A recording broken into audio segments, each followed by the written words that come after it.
I've never been able to reach my goals, not until this past year. And that has really bothered me for so long. I just couldn't understand what I was doing wrong. And especially for myself, I'm the type of person, I always think of myself more like an A type of person. I'm kind of a go-getter. I definitely like to just get things done. I can be seriously disciplined. That's such a vice, maybe, but that's also a huge benefit for myself. A vice sometimes for my family because I can drive them crazy. But I think it came from the fact that I actually grew up playing the violin professionally when I was a kid, and it has taught me so much about discipline. And so one of the things that has been really bugging me, I would say all in my 20s and then a little bit in my 30s and up until the last year or two, is that I've set huge goals for myself, and I couldn't figure out for the life of me why I didn't achieve those goals, right? I did the whole vision board, the secret thing. I hung it up there, the vision boards, right? You look at it and then you look back towards the year and you're looking back at what you've achieved because you put those outcomes, right, on the vision board. And I look back at them and I was thinking, why did I not? What has been happening this year? First of all, where did the year go by? And why was I not able to achieve my outcomes and my goals, essentially? And it's really interesting because I know there's also so many online coaches out there. If you're in this space, if you're familiar with the space at all,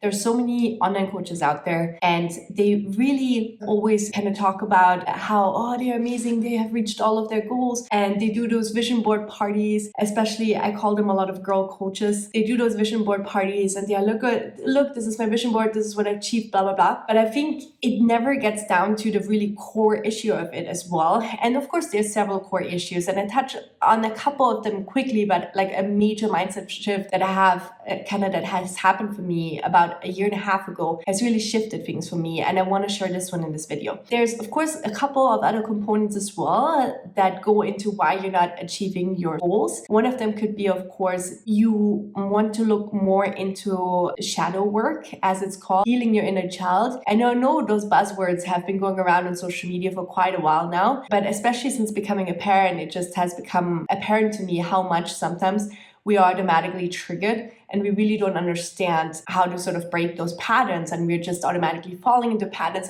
until we're breaking them. And that's sort of a little bit in a very, very simple way what inner child work or shadow work is doing in different ways. But so you want to be able to work with yourself and not let the past and your experiences hold you back all the time, because it is a little bit of a self-sabotage, of course, if you are not achieving your goals. So there's this component to it, but that's not really what this video is about. Okay, watch until the end. Make sure you watch until the end to really know what it's about. But so go back to those vision kind of board parties. I think the very interesting thing I find is that there's sort of a few women coming together on a Zoom call, a webinar, something like that, and they're creating the vision boards together, and everyone's super excited and everyone ups their goals, right, and has super huge goals. There's two kind of usually personalities also from my own coaching work that I've done with clients that I've seen that are coming out there, right? The one personality is, of course, the one maybe also fellow very go-getters in the sense that they're setting outrageously high goals for themselves. Say they want to build, an example, $1 billion company, or they want to become the next Miss Universe, or whatever it might be, right? It doesn't even matter. Or, they're coming from maybe a family where no one finished their school, and then all of a sudden they want their kids to go to Harvard, something like that. It can be outrageous goals that are really kind of have never been in the sphere of what your family has experienced or your friends. And there's those types of people. And that's great too, because it kind of a little bit means that you're also visionary. So that's cool as well. But the second person is also the people that I fell into the first bracket, and then what ended up happening is as a type A person, I was really frustrated and annoyed with the fact that I could never achieve those goals. And so I went ahead and then I changed, and I told myself, oh, now let's set very minuscule goals, something that I can really achieve, right? And kind of you're under or downselling or whatever that word is in English, let me know in the comments. But then you you don't live up to your full potential. You're stifling yourself to a certain extent. And so when that has been happening, and I've been kind of stifling myself and not living up to my full potential, scared almost to set goals because I never achieved them, it has hit me. And one time when also, first of all, I read Atomic Habits by James Clear about habit stacking and how we have to shift this focus on, it's not in a very basic, go read this book, by the way, first of all. It's really great. Read it summary. I do think though, I want to add that to it. I do think though that as also a mom of little kids, who also has that component to kind of plan into when it comes to goal setting, I do think there's some parts of the book that might be really hard to relate to if you are, for instance, a full-time parent. If you don't have your partner taking the brunt of being a full-time parent and you going out and doing your business and you work and stuff like that, right? And my husband and I, we are kind of managing both together. And so we have found that some bits and pieces we took out that is amazing. I still think it's one of the best books out there on productivity, mainly because of that mindset shift too, that you want to be doing is not so much on the goal itself, the outcome, but it's about the habits, right? Because consistent habits are moving things forward, right? Consistently, sort of, if you think about this metaphorical rock, right? You have this huge rock and you're trying to move rock further to get it to a certain point. The only way it gets to the point usually is that you keep moving it a little bit every single day, right? I mean, there's also shortcuts. We talk about that, right? Where you can try to find someone who maybe owns a digger. Can you tell I have two sons, by the way, where they have a digger and then you kind of like negotiate with them and you have them help you move the rock to that spot. So there's creative ways to kind of like speed up time, right? Or work with time in a different way. But so for most of us, like you kind of like a little bit push the rock forward and you have to do that every single day to get to where you want to be if you're thinking about working out, right? It's always hard. Sometimes it's easy. But then if it's easy and you're not stretching yourself and really pushing yourself forward, you're not really building muscle, right? Because in order to build muscle, there's usually pain involved. So anyways, that's like a great metaphor for business as well and life. That's why we're really into working out. But I digress. So to go back to this is interesting. So the mindset shift that I have that has been happening for me as well is that it's not so much about, first of all, the outcome. Like the vision board, and I read this article once, I'm trying to find it and link it down here. The study that has been done is if you create a vision board and you hang it up on a wall, it's almost like, you know, when you have sometimes religious statues of different gods or whatever it might be, and then in different cultures, you put them up also almost like a monument, and then you're seeing it, or at home, you put it up somewhere, you know, it's like, it's holy, you can touch it, of course, and stuff like that. And you're looking up to it because it's a little bit out of reach. So there's this like concept there, right? That if you are putting things on the vision board and you put the vision board up there, then it almost feels like, oh, this is a little bit out of reach, right? Your subconscious apparently like is playing with that a little bit. And that's why it's also harder to achieve if you are just put outcomes on the vision board and kind of put it out there. Now, what is a better way is, and I never understood that again until 1.5 years ago, and I really hear me out now, okay? Is you want to set intentions, okay? And I took a little note, and I want to give you the definition of intention as well. I'm going to link my sources down below as well. Is that intention refers, got my laptop right here.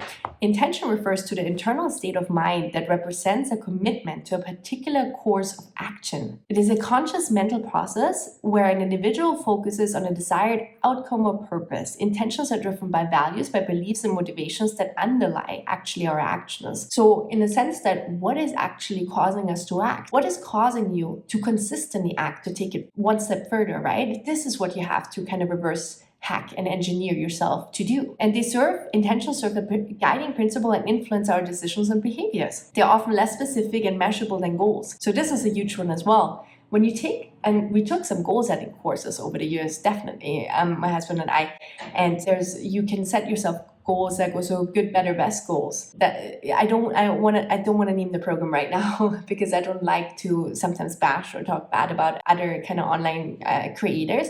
It was a great program, but the component of sort of intention setting totally was left out. It was just about setting measurable, specific goals, right? So you're saying in 90 days, I want to, lose 10 pounds or 10 kilos, by doing this stuff. So of course, goals have to be specific and measurable, right? So there's also this other graphic always going around about setting SMART goals. You probably heard that concept before. So it's about setting specific, measurable, achievable, relevant, time-bound goals. But the thing is, how do we know if something is achievable or not, right? Like, think about that really. And how do you measure consistent action sometimes? Yes, you have to measure it. Of course, also in the gym, you have to measure it. But then there's the stories of people who definitely define the odds. And I'm guessing if you're watching this video right now, then you are somewhat like me and you're really trying to create an extraordinary life on your own terms, and you do it for your kids as well. And so part of the reason why I created this YouTube channel is this is stuff that I wanted to share that I've never kind of learned the very hard way, haven't learned in school either. And that's why I created this channel, is because I wanted to sort of go through it and learn it myself so I can set an example for my boys, and also that my kids have something to watch and to understand and to learn, hopefully. Hi, you guys. But anyways, so I think the characteristic of intention is important. So what is intentions, right? Or the characteristics of intention. First of all, it's focused on the present. Intentions are rooted in the here and now, and they're emphasizing what we can do at this moment to move closer to our desires. Next, they are flexible. Intentions allow room for adaptation and adjustment as circumstances change. So I remember always when I set myself fitness goals, usually also at the beginning of the year, right? And then one thing happened in January, I get a terrible cold or whatever it might be, or I hurt my knee or whatever, right? I fall off the treadmill. That happened to me too once, and then I hurt my knee. And then I couldn't work out for 2 or 3 weeks. And all of a sudden, it feels so impossible to achieve. And I feel disappointed in myself. And that feeling of feeling sad or feeling bad or disappointed in yourself does not help you achieve anything, right? You will only become successful if you feel good about yourself. That's why intentions are so important, I find. And what has shifted for me really in a big way to achieve a lot of things in the last year and a half, which I never thought were possible, is because also they're flexible and they're emotionally charged. We humans are emotional beings, right? It's the basis also of any kind of marketing training, of any kind of ad copy, any kind of content that you want to create. Your hope is, as a creator, to have people feel something when they watch it, to either get them to inspired, to make them think, whatever it might be, that they feel something, not that they sit there and not have any emotions about what the heck it is that you're producing, right? So intentions are emotionally charged, and they are driven by emotions and personal values, which adds depth and significance to our actions, right? And the other side of it is, of course, that the goal is the specific and measurable thing, right? But the intention, that you won't achieve your goal without setting the correct intention to achieve that goal. And this is the major thing that has shifted for me, because I feel like no one has ever clearly taught that. If they have, if I missed a book or a program or anything like that, drop a comment down below, and of course let us know. Continue the conversation. So now to end this video, of course, I wanted to give you some specific also examples of goals and intentions. What by this whole thing that I've told you right now, what do I mean by that, and how can you take action today from it? And also, if you love this video, don't forget to hit the subscribe button, because it would help this channel out, of course, and it would help me have the algorithm look more favorable on my channel and more favorable, and to bring it to more people that really need to see this content. So first of all, let's say career development. A goal could be attain a managerial position within the next 2 years. That's your goal. Intention would be to cultivate leadership skills and contribute positively to the organization's growth. Do you see how those two are different? Financial well-being. Goal, save $10,000 of francs or euros for a down payment on a house in the next 12 months. I know, depending where you live. 10,000 on down payment on a month might be laughable, but still. Intention would be to develop a disciplined approach to managing finances and achieving financial security. So here it's interesting, because the goal to save 10,000, setting the intention is quite different, or so much more than just setting the goal. Do you see that? Personal relationship example. Goal could be to plan a surprise anniversary party for parents on the 25th wedding anniversary. Your intention would be to strengthen family bonds and create lasting memories. Learning a new skill. Goal could be to complete a beginner's course in a foreign language within 6 months. And intention would be to embrace new cultures and enhance communication abilities, whatever it might be. Usually, I personally, you know yourself the best. Usually you want to set also very specific intentions, right? You want to get really deep down. For me personally, I love to write things out. I love to journal almost every day. Not perfect. Like with everything, I love to follow the Pareto principle, which is pretty much the 80-20 rule. So I'm trying to fulfill my habits sort of that I've set for myself, and keeping the intentions always in mind 80% of the time. I'm giving myself leeway 20% of the time. I'm not perfect. No one is, right? If I can't make it 20% of the time, that's totally okay. That goes with this channel as well. I hope this video was helpful to you. I'm going to link down below a very interesting article that goes even deeper about goals and intentions. Okay, and that was it. Thanks so much for watching, and I'll see you guys in the next video. Bye.